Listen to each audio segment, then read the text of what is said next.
শিক্ষার্থী বন্ধুরা, আশা করি সবাই ভালো আছো, সুস্থ আছো। আমি Azizul Islam Mamun, Azizul Mamun BS, that means Bangla school YouTube চ্যানেলে সবাইকে স্বাগত জানাচ্ছি। টিউটোরিয়ালে যাওয়ার আগে সবাইকে অনুরোধ করব, তোমরা আমার পেজে আসার পর যারা এখনো সাবস্ক্রাইব করেনি তারা এরকম একটি সাবস্ক্রাইব লেখা দেখতে পারবে লাল রঙের মধ্যে, সেখানে সাবস্ক্রাইব ক্লিক করে সাবস্ক্রাইব করে নেবে। সাবস্ক্রাইব করার পর পাশে থাকা বেল আইকনটিও বাজিয়ে দিবে, তাতে আমার ইউটিউব চ্যানেলে যত টিউটোরিয়াল আসবে সব তোমার লিংকে চলে যাবে। আজ আমরা আলোচনা করব একাদশ, দ্বাদশ ও আলিম শ্রেণীর সাহিত্য পাঠের বিদ্রোহী কবিতা। কবিতাটি লিখেছেন কবি কাজী নজরুল ইসলাম। এই কবিতাটি কাজী নজরুল ইসলামকে বাংলাদেশ ভারতের গণ্ডি পেরিয়ে বিশ্ব দরবারে একটি পরিচয় এনে দিয়েছিল এবং তার কবি খ্যাতি ছড়িয়ে পড়েছিল। শুরুতেই আমরা কাজী নজরুল ইসলাম সম্পর্কে জানার চেষ্টা করি। জন্ম 1899 খ্রিস্টাব্দের 24 মে, 1306 বঙ্গাব্দের 11 জ্যৈষ্ঠ ভারতের পশ্চিমবঙ্গের বর্ধমান জেলার আসানসোল মহকুমার চুরুলিয়া গ্রামে জন্মগ্রহণ করেন কাজী নজরুল ইসলাম। পিতা কাজী ফকির আহমদ, মা জাহেদা খাতুনের ষষ্ঠ সন্তান ছিলেন কাজী নজরুল ইসলাম। ছেলেবেলা 1908 সালে তার পিতা মারা যান, তখন কবির বয়স 9 বছর। পিতার মৃত্যুর পর পারিবারিক অভাব অনটনের কারণে শিক্ষা জীবন বাধাগ্রস্ত হয় এবং মাত্র 10 বছর বয়সে জীবিকা অর্জনের জন্য কাজে নামতে হয়। মক্তব পাশ করে তিনি শিক্ষকতা শুরু করেন। পাশাপাশি ওই সময়ে হাজী পালোয়ানের কবরের সেবক এবং মসজিদের মুয়াজ্জিন হিসেবে কাজ শুরু করেন। বাল্য বয়সেই একটি লেটু গানের দলে যোগ দেন। তাকে দুখু মিয়া নামে ডাকা হতো। লেটু গান কি? বাংলার রাঢ় অঞ্চলে কবিতা, গান, নৃত্যের মিশ্র আঙ্গিক চর্চার ভ্রাম্যমাণ নাট্যদল। ওই পশ্চিমবঙ্গ বা রংপুর, ওই দিনাজপুর, ওই অঞ্চলে কিছু গান দল ছিল, দল বেঁধে গান গাইতো এবং তারা গান গাওয়ার পাশাপাশি একসাথে নাচও করত। ওই গানের দলকেই বলা হতো লেটু গানের দল। শিক্ষা জীবন 1910 সালে নজরুল লেটু দল ছেড়ে ছাত্র জীবনে ফিরে আসেন। নতুন ছাত্র জীবনে প্রথম স্কুল ছিল রানীগঞ্জের সিয়ারসোল রাজ স্কুল। এরপর ভর্তি হন মাথুরুন উচ্চ ইংরেজি স্কুলে, যা পরবর্তীতে নবীনচন্দ্র ইনস্টিটিউট নামে পরিচিতি লাভ করে। এই স্কুলের নাম পরবর্তীতে পরিবর্তিত হয়ে হয় নবীনচন্দ্র ইনস্টিটিউট। আর্থিক সমস্যা বেশি দিন পড়াশোনা করতে দেয়নি। আর্থিক সমস্যা বেশি দিন তাকে পড়াশোনার সুযোগ দেয়নি। ষষ্ঠ শ্রেণীতে পড়ার পর তাকে আবার কাজে ফিরে যেতে হয়। প্রথমে যোগ দেন বাসুদেবের কবি দলে, কবি গানের দলে তিনি যোগ দেন। দরিরামপুর কাজী নজরুল ইসলামের জীবনের সঙ্গে জড়িয়ে আছে ময়মনসিংহের দরিরামপুর উচ্চ বিদ্যালয় এবং ত্রিশাল এলাকা। দরিরামপুরে কিভাবে এসেছিলেন? বাসুদেবের কবি দল ছেড়ে একজন খ্রিস্টান রেলওয়ে গার্ডের খান সামার, মানে কি পরিচালকের কাজ করে, ওই কাজ ছেড়ে দিয়ে আসানসোলের চা রুটির দোকানে রুটি বানানোর কাজ নেন কাজী নজরুল। ওই দোকানে আসানসোলের দারোগা রফিজুল্লাহর সাথে পরিচয় হয়। তার দারোগা রফিজুল্লাহর সাথে পরিচয় হয়েছিল ওই চা রুটির দোকানে। দোকানে বসে নজরুল যেসব কবিতা ও ছড়া রচনা করতেন তা দেখে রফিজুল্লাহ তার প্রতিভায় মুগ্ধ হয়ে 1914 খ্রিস্টাব্দে ময়মনসিংহ জেলার ত্রিশালের দরিরামপুর স্কুলে সপ্তম শ্রেণীতে ভর্তি করে দেন। নিজ এলাকায় পাঠিয়ে দেন নজরুলকে ওই স্কুলে পড়াশোনা করার জন্য। 1915 খ্রিস্টাব্দে নজরুল আবার রানীগঞ্জের সিয়ারসোল রাজ স্কুলে ফিরে যান। তিনি ওই দরিরামপুর যাদবপুর থেকে আবার ফিরে আসেন কোথায়? রানীগঞ্জে। এবং অষ্টম শ্রেণী থেকে পড়াশোনা শুরু করে 1917 সাল পর্যন্ত পড়াশোনা চালিয়ে যান এবং তিনি 1917 সাল পর্যন্ত পড়াশোনা করেছিলেন। এরপরই আসলে তার পড়াশোনা জীবনের সমাপ্তি ঘটে। 1917 খ্রিস্টাব্দের শেষ দিকে নজরুল সেনাবাহিনীতে যোগ দেন। প্রথমে কলকাতার ফোর্ট উইলিয়ামে এবং পরবর্তীতে প্রশিক্ষণের জন্য সীমান্ত প্রদেশের নওশেরায় যান। প্রশিক্ষণ শেষে করাচি সেনানিবাসে সৈনিক জীবন কাটাতে শুরু করেন। তিনি সেনাবাহিনীতে ছিলেন 1917 খ্রিস্টাব্দের শেষ ভাগ থেকে 1920 খ্রিস্টাব্দের মার্চ এপ্রিল পর্যন্ত। তিনি 49 বেঙ্গল রেজিমেন্টের সাধারণ সৈনিক কর্পোরাল থেকে কোয়ার্টার মাস্টার হাবিলদার পর্যন্ত হয়েছিলেন। প্রমোশন পেয়ে তিনি হয়েছিলেন কোয়ার্টার মাস্টার হাবিলদার। 1920 খ্রিস্টাব্দে যুদ্ধ শেষ হলে 49 বেঙ্গল রেজিমেন্ট ভেঙে দেওয়া হয়। ব্রিটিশ সরকার ওই বেঙ্গল রেজিমেন্ট ভেঙে দেয়। এরপর তিনি সৈনিক জীবন ত্যাগ করে কলকাতায় ফিরে আসেন এবং এই ফিরে আসার পরই তার সাহিত্য চর্চার মূল ধারা শুরু হয়। কারাভোগ কবিতা লিখে তিনি জেলও কেটেছেন। বিদ্রোহী কবিতাটি 1922 খ্রিস্টাব্দের 6 জানুয়ারি বিজলি পত্রিকায় প্রকাশিত হয়। প্রথম প্রকাশিত হয়েছিল বিদ্রোহী কবিতা 1922 খ্রিস্টাব্দের 6 জানুয়ারি সাপ্তাহিক বিজলি পত্রিকায়। তাতে সারা ভারতের সাহিত্য সমাজে নজরুলের খ্যাতি ছড়িয়ে পড়ে এবং সারা ভারত জুড়েই কবি হিসেবে তিনি বিখ্যাত হয়ে ওঠেন। ধূমকেতু পত্রিকার 26 সেপ্টেম্বর 1922 সংখ্যায় আনন্দময়ীর আগমনে কবিতা প্রকাশিত হয়। কবিতার নাম আনন্দময়ীর আগমনে। এ রাজনৈতিক কবিতা প্রকাশিত হওয়ায় 8 নভেম্বর পত্রিকার ওই সংখ্যাটি নিষিদ্ধ ঘোষিত হয়। পত্রিকার যে সংখ্যায় কবিতাটি প্রকাশিত হয়েছিল সেই সংখ্যাটাই নিষিদ্ধ করে দেয় সরকার। এবং ওই বছরের এই 23 নভেম্বর তার যুগবাণী প্রবন্ধ গ্রন্থ বাজেয়াপ্ত করা হয়।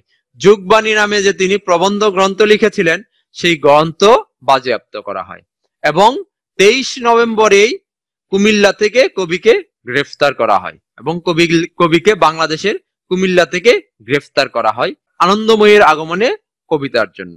আদালতে দাঁড়িয়ে যে জবানবন্দি দিয়েছিলেন সেটি তার বিখ্যাত প্রবন্ধ রাজবন্দির জবানবন্দি।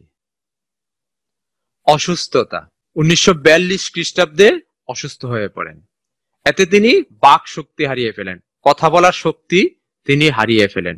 অসুস্থতা সম্বন্ধে বিস্তারিত জানা যায় 1942 খ্রিস্টাব্দের জুলাই মাসে। এরপর তাকে হোমিওপ্যাথি ও আয়ুর্বেদিক চিকিৎসা করানো হয়। প্রাথমিক অবস্থায় তাকে হোমিওপ্যাথি এবং আয়ুর্বেদিক চিকিৎসা করানো হয়, কারণ তখন দ্বিতীয় বিশ্বযুদ্ধের প্রভাব পড়েছিল। দ্বিতীয় বিশ্বযুদ্ধের কারণে তাকে ইউরোপে উন্নত চিকিৎসার জন্য পাঠানো সম্ভব হয়ে ওঠেনি। 1942 সালের শেষের দিকে মানসিক ভারসাম্য হারিয়ে ফেলেন কবি। 1953 খ্রিস্টাব্দের মে মাসে নজরুল ও তার স্ত্রী প্রমীলা দেবীকে চিকিৎসার জন্য লন্ডন পাঠানো হয়, কিন্তু ওখানে গিয়ে আসলে তার যে অস্ত্রোপচার করতে হবে, অপারেশন করতে হবে মস্তিষ্কে, ডাক্তাররা বিভ্রান্ত ছিলেন। সে কারণে তার আসলে আর উন্নতি হয়নি, শারীরিক অবস্থার আর উন্নতি হয়নি। কাজী নজরুল ইসলামের কাব্যগ্রন্থ অগ্নিবীণা, সঞ্চিতা, সাম্যবাদী, চক্রবাক, সাত বাইচম্পা, নির্ঝর, নতুন চাঁদ, মরুভাস্কর, সঞ্চয়ন, আনন্দময়ীর আগমনে, বিষের বাসি, ভাঙার গান, ছায়ানট, পূবের হাওয়া, সর্বহারা, সিন্ধু হিন্দুল, জিঞ্জির, প্রলয় শিখা, দোলন চাপা বাদ পড়েছে। বিখ্যাত কাব্যগ্রন্থ দোলন চাপা। ছোট গল্প ব্যথার দান, রিক্তের বেদন, শিউলিমালা। উপন্যাস বাঁধনহারা, মৃত্যু খোদা, কোহেলিকা, জীবনের জয়যাত্রা। নাটক ঝিলিমিলি, আলেয়া, পুতুলের বিয়ে, মধুমালা, ঝড়, পিলে পটকা, পুতুলের বিয়ে। প্রবন্ধ এবং নিবন্ধ ছিল যোগবাণী, ঝিঙে ফুল, দুর্দিনের যাত্রী, রুদ্রমঙ্গল, ধূমকেতু, রাজবন্দির জবানবন্দি। তিনি সম্পাদনা করেছেন লাঙ্গল, নবযুগ ও ধূমকেতু পত্রিকা। পাশাপাশি তিনি অভিনেতাও ছিলেন। অভিনয় করেছেন ধূপছায়া নামের একটি চলচ্চিত্রে এবং সেই চলচ্চিত্রটি তিনি নিজেই পরিচালনা করেছিলেন এবং তিনি বেশ কিছু ছবিতে সঙ্গীত পরিচালক হিসেবে কাজ করেছেন, কিছু ছবিতে কাহিনীকার গীতিকার হিসেবে কাজ করেছেন। কাজী নজরুল ইসলাম 3000-এর উপরে গান লিখেছেন এবং তার যে গানগুলো বেশিরভাগ গানই তিনি নিজেই সুরারোপ করেছেন এবং সেই গানগুলো গানের জগতে নজরুল গীতি নামে পরিচিত। তিনি সম্মাননা পেয়েছেন 1945 সালে কলকাতা বিশ্ববিদ্যালয় কর্তৃক বাংলা সাহিত্যের সর্বোচ্চ পুরস্কার জগত্তারিণী স্বর্ণপদক প্রদান করা হয়। কলকাতা বিশ্ববিদ্যালয় তাকে জগত্তারিণী স্বর্ণপদক প্রদান করে 1945 সালে। 1960 সালে ভারতের তৃতীয় সর্বোচ্চ বেসামরিক সম্মাননা পদ্মভূষণে ভূষিত করা হয়। তিনি পদ্মভূষণ পেয়েছেন। দেশ স্বাধীন হলে 1972 সালের 25 মে বঙ্গবন্ধু শেখ মুজিবুর রহমানের চেষ্টায় কবিকে বাংলাদেশে এনে বাংলাদেশের জাতীয় কবির মর্যাদা দেওয়া হয়। বাংলা সাহিত্য এবং সংস্কৃতিতে অবদানের স্বীকৃতি স্বরূপ 1974 খ্রিস্টাব্দে ঢাকা বিশ্ববিদ্যালয় তাকে সম্মানসূচক ডিলিট উপাধিতে ভূষিত করে। কবিকে বাংলাদেশের স্বাধীনতা পদক ও 21 পদকে সম্মানিত করা হয়। তার চল চল চল কবিতাটি আমাদের রণসঙ্গীত হিসেবে গ্রহণ করা হয়েছে এবং বাংলাদেশের রণসঙ্গীত হিসেবে এই কবিতাটি পরিবেশন করা হয়, গান আকারে পরিবেশন করা হয়। 1976 খ্রিস্টাব্দের 29 আগস্ট কবি মৃত্যুবরণ করেন তৎকালীন পিজি হাসপাতালে, বর্তমান বঙ্গবন্ধু শেখ মুজিব মেডিকেল বিশ্ববিদ্যালয়ে। তিনি সেখানে চিকিৎসাধীন ছিলেন। মৃত্যুর পর ঢাকা বিশ্ববিদ্যালয় কেন্দ্রীয় মসজিদের পাশে কবিকে সমাধিস্থ করা হয়। কাজী নজরুল ইসলাম এমনই এক ব্যক্তিত্ব, তার সম্পর্কে 40 মিনিটের ক্লাস, একটা লেকচার, 2টা লেকচারে আসলে কখনোই শেষ করা সম্ভব নয়। তার জীবন দর্শন, তার জীবনের অর্জন, সংগ্রাম, ভালোবাসার প্রতি আকাঙ্ক্ষা, বিদ্রোহের স্বরূপ, বিষয়গুলো নিয়ে ব্যাখ্যা করতে গেলে দীর্ঘ সময়ের প্রয়োজন। দীর্ঘ সময় নিয়ে আলোচনা করতে হবে। এই ছোট টিউটোরিয়ালে কাজী নজরুল ইসলাম সম্পর্কে শেষ করা সম্ভব নয়। যদি বলি যে কাজী নজরুল ইসলাম সম্পর্কে এই ছিল আলোচনা, তাহলে এটা আসলে দৃষ্টতা হয়ে যাবে। কাজী নজরুল ইসলাম সম্পর্কে এই ছোট টিউটোরিয়ালে আলোচনা করে শেষ করা যাবে না। তারপরে আমাদের পাঠ্য তালিকায় অন্তর্ভুক্ত হয়েছে কাজী নজরুল ইসলামের বিদ্রোহী কবিতা।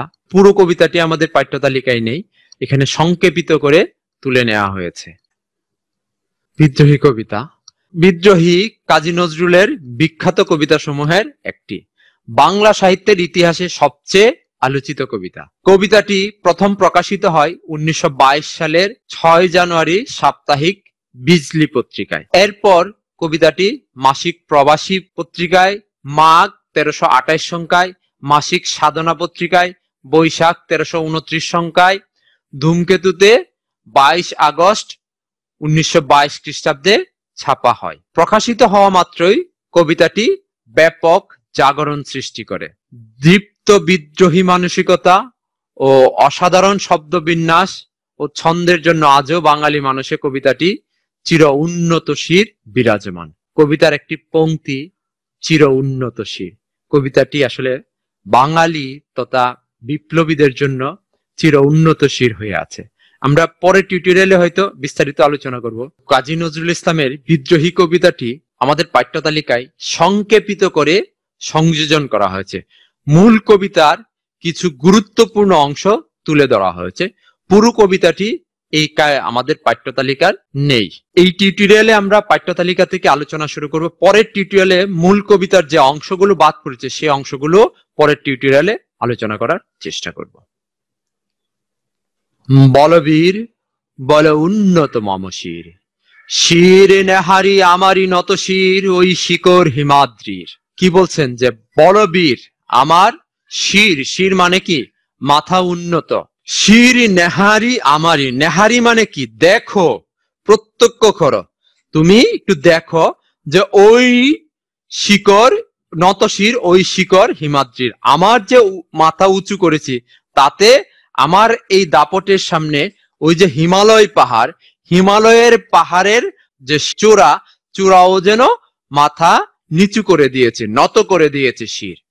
আমি চির দুর্দম, দুর্বিনীত, নৃশংস। আমি কি, আমাকে কেউ দমাইতে পারবে না। দুর্দম, দুর্দমনীয় আমি। আমি বিনীত নই, আমার নত নয়, আমি কোথাও নত হই না, এবং আমি নৃশংস। আমি কিন্তু হন্তারক, আমি যেখানে সমস্যা পাবো সেখানে কিন্তু আমি সব হনন করে যাব। মহাপ্রলয়ের আমি নটরাজ। নটরাজ, নটরাজ শব্দটির সাথে আমরা একটু পরিচিত হয়ে নেই। নটরাজ হলো হিন্দু শাস্ত্র মতে দেবতাদের রাজা, মহাদেবের আরেক নাম হলো নটরাজ। সৃষ্টি ধ্বংস, যখন তার সৃষ্টিকর্ম ধ্বংস হয়ে যায়, ধ্বংসের এই দেবতার ভয়ঙ্কর নৃত্যময় মূর্তি ধারণ করেন। তখন তিনি ভয়ঙ্কর একটা মূর্তি ধারণ করেন, রূপ ধারণ করেন। সেই রূপটাকেই বলা হয় নটরাজ। এখানে কবি কি বলছেন? মহাপ্রলয়ের আমি নটরাজ। যখন প্রলয় ঘটে, প্রলয় মানে কি? ধ্বংসযজ্ঞ। যখন ধ্বংসযজ্ঞ ঘটে তখন আমি নটরাজ হয়ে সেটা উপভোগ করি। আমি সাইক্লোন, আমি ধ্বংস। আমি কি? ঝড়, প্রচন্ড ঝড়, সাইক্লোনের মতো আমি প্রচন্ড ঝড়, এবং আমি কি? সব ধ্বংস করে দেই। আমি মহাভয়, আমি অভিশাপ পৃথ্বীর। আমি সবার সামনে ভয়ঙ্কর রূপ নিয়ে উপস্থাপিত হই, এবং আমি এই পৃথিবীর জন্য অভিশাপ। কোন পৃথিবীর জন্য? যেই পৃথিবী মানুষের জন্য, সমাজের জন্য ধ্বংসলীলা নিয়ে আসে, তার জন্য আমি অভিশাপ। তাদের আমি রুখে দেই, তাদের রুখে দেওয়ার জন্য আমি দাঁড়িয়েছি, মাথা তুলে দাঁড়িয়েছি। আমি দুর্বার, আমার কোনো বাধা নেই। আমি ভেঙে করি সব চুরমার। আমার সামনে যে বাধায় আসুক, সে বাধায় আমি ভেঙে চুরমার করে দেই। আমি অনিয়ম, উশৃঙ্খল, আমার সামনে নিয়ম নেই, সব অনিয়মই আমার নিয়ম। আমি উশৃঙ্খল, আমি উশৃঙ্খল ভাবেই সব কাজ করি। আমি দলে যাই যত বন্ধন, যত নিয়ম কানুন শৃঙ্খল, আমি সব দলে যাই। আমার সামনে যত বন্ধন আসবে, যত নিয়ম কানুন, যত শৃঙ্খল পড়ানোর চেষ্টা করা হবে, সব আমি দলে যাই। দলে মানে কি? পায়ের নিচে আমি পিষে দেই, পিষে তারপরে আমি সামনে এগিয়ে যাই। আমি মানি না কোনো আইন, আমি কোনো আইন মানি না। আমি ভরা তরি করি, ভরা ডুবি, আমি টর্পেডো, আমি ভীম ভাসমান মাইন।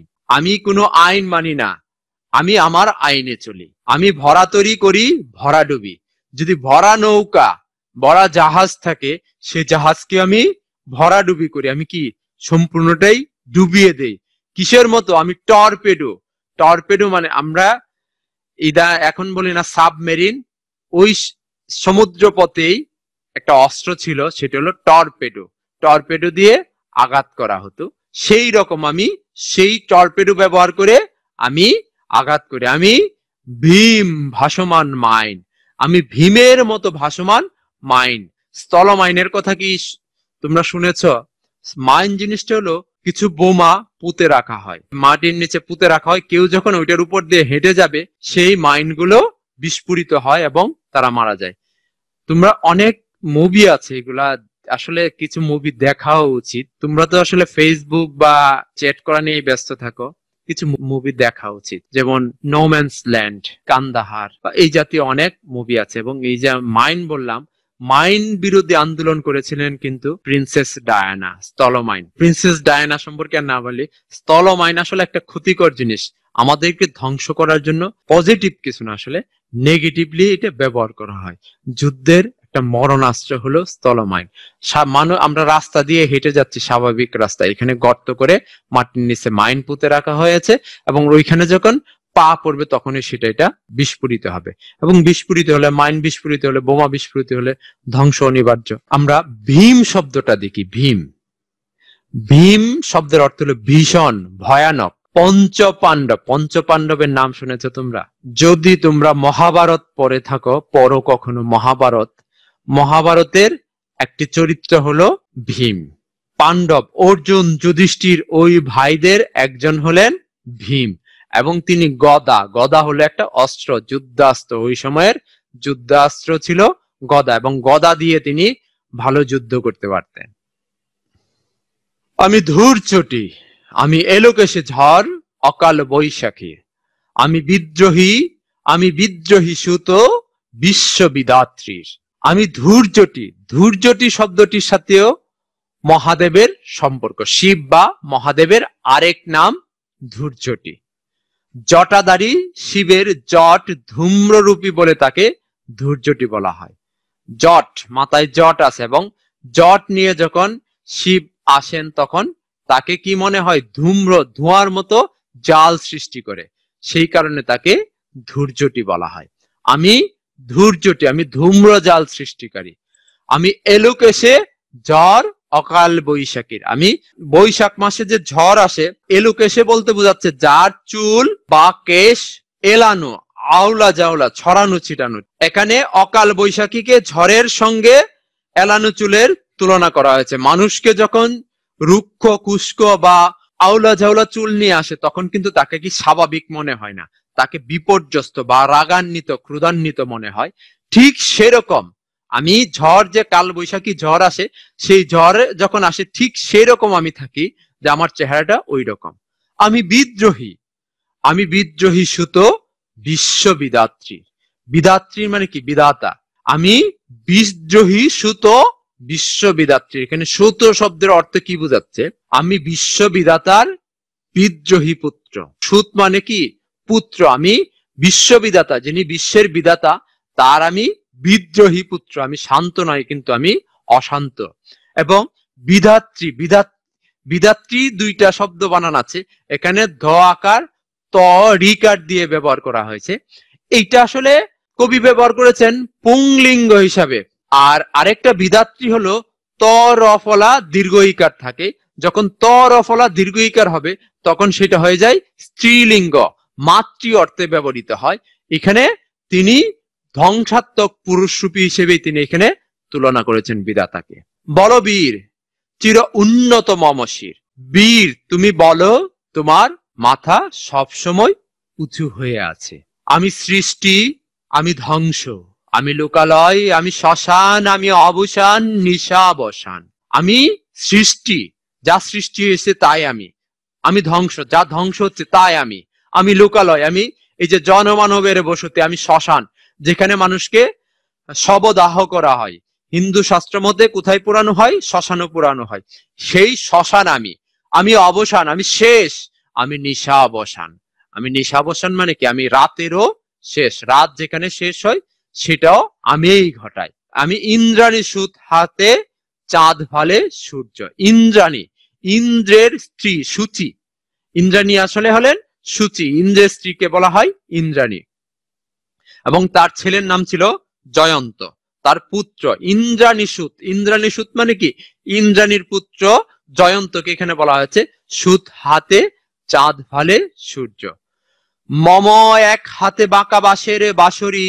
মম এক হাতে, আমার এক হাতে কি? বাঁকা বাঁশের বাঁশরি, আর হাতে রণতুর্য। আর আমার অন্য হাতে কি?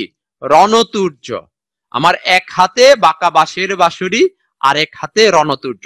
এই উদ্ধৃতিটা নিয়ে আগামী টিউটোরিয়ালে আমরা ব্যাখ্যা করব। সে আসলে কবিতার মর্মার্থ কিন্তু এখানে চলে আসে। এখানে কবি প্রেমের কথাও বলেছেন, আবার যুদ্ধে ঝাঁপিয়ে পড়া, রণতুর্য, এক হাতে রণতুর্য। আমি বেদুইন, আমি চেঙ্গিস। আমি বেদুইন, বেদুইন মানে কি? আরবের বেদুইন জাতি, যারা যাযাবর হিসেবে বসবাস করে, যাযাবর জাতি, এক জায়গায় যারা স্থির থাকে না। আমি চেঙ্গিস। চেঙ্গিস বলতে চেঙ্গিস খানকে বোঝানো হয়েছে। চেঙ্গিস খান 1162 খ্রিস্টাব্দ থেকে 1227 খ্রিস্টাব্দ পর্যন্ত পৃথিবীতে ছিলেন। মঙ্গোলিয়ান বীর যোদ্ধা এবং সামরিক নেতা। তিনি ভারতবর্ষ পর্যন্ত চলে এসেছিলেন। এই ভারতবর্ষে এসে অনেক রক্তপাত ঘটিয়েছিলেন। আমি আপনারে ছাড়া করি না কাহারে কুর্নিশ। আমি এই আমাকে ছাড়া এই পৃথিবীর কারো সামনে আমি মাথা নত করি না, কাউকে আমি কুর্নিশ করি না। আমি বলতে আমিত্ব। আমিত্ব মানে কি? আমার মধ্যেই সব। আমার মন যদি পবিত্র, আমি যদি পবিত্র হয়, আমিই মন্দির, আমিই দেবালয়, আমিই সব। আমি যদি অপবিত্র থাকি তাহলে আমার মন্দিরও কিছু হবে না, আমার মসজিদও কিছু হবে না, কোনো কিছুই আমার কাজে আসবে না। আমার কাজে আসতে হলে আগে আমাকে পবিত্র করতে হবে, আমার আত্মাকে পবিত্র করতে হবে। সেই পবিত্র আত্মাকে ছাড়া আমি কাউকে কুর্নিশ করি না, কারো সামনে আমি মাথা নত করি না। আজ এখানেই শেষ করছি। টিউটোরিয়ালটি যদি তোমাদের ভালো লেগে থাকে তাহলে Azizul Mamun BS Bangla school YouTube চ্যানেলটি সাবস্ক্রাইব করার অনুরোধ রাখছি। সবাই ভালো থাকবে, সুস্থ থাকবে। আল্লাহ হাফেজ।